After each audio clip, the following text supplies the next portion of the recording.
Well, for some of us, there's nothing worse than being crammed into a crowded tour bus on vacation. However, Paul Melhuse and Sarah Cook have the answer for all of you adventurers out there: tours by locals. Thanks so much for joining us in studio, you guys. Thank you. Tell us a little bit about what Tours by Locals is. Tell us about the service. Well, it's a website, and it's a platform that allows independent travelers to meet up with independent tour guides around the world. We have guides in 110 countries. There's 1,200 of them, and you get to go online to the place where you are planning your travels, see the actual guide, interact with them through the website, plan a customized tour that exactly fits what you want to do in a particular location, and then all of the payment processing and the negotiation happens through the website.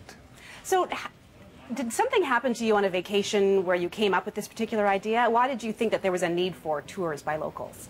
Well, I've never been one to take a big bus tour with 50 other people, and it's really fun to, when you're in a new place, to interact with the local people, but it's hard to connect with them, and especially in third world countries, there's a lot of unpleasantness that goes along with it. The guides trying to make a living at it and sort of scamming the tourists, but they still have a lot of interesting knowledge and experience to give. So we provided, the idea for Tours by Locals was to provide a platform for these tour guides to offer what they were passionate about, and then for travelers who are interested in them, so it's a kind of a meeting place. So how do you find the locals then for all these different countries? I mean, how do you hook up with people who aren't going to take advantage of the tourists? How do you find the good locals to give the tours?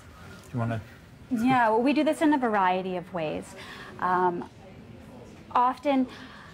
Currently, actually, my brother also works for Tours by Locals, and he is on location in Southeast Asia. He's been traveling for the last couple months through Thailand, Indonesia, Vietnam, and he's meeting in person with guides, signing them up for the service, making sure they understand what it's all about and how it works. This is, of course, not always possible. We have guides in 110 countries right now, and we can't be in all of those countries. So we have a dedicated office team that looks for recommendations, that approaches tourist bureaus and reaches out to the guides, and then we go through a thorough vetting process. We look at their references. We speak to them over the phone to make sure that their command of English is strong, and then they get approved to be on our site. So give me a sense, I mean, if let's just look at Canada, for example. Are people coming from other countries and they want a tour by locals here in this country? And if so, what kind of experience are they looking for? We do certainly have people coming to Canada, although I would say most of our business is actually overseas. In Canada, we have tours out of Prince Rupert that'll take you out to see the grizzly bears. That seems to be fairly popular. Most of our travelers are actually off of cruise ships. Okay. So they know that they want to see, have a quick overview of the place that they're visiting, say Vancouver, but they don't want to be on the big bus tour. They want to have something different to talk about around the dinner table instead of the same tour that everybody else went on. And that's what some people who are traveling from here to other countries would be looking for as well. So just quickly, if you could give me your pick for a summer getaway, what is the country that you say that people need to travel to if they're going to go anywhere to get a really unique experience? This is tough, just one. Okay, maybe two.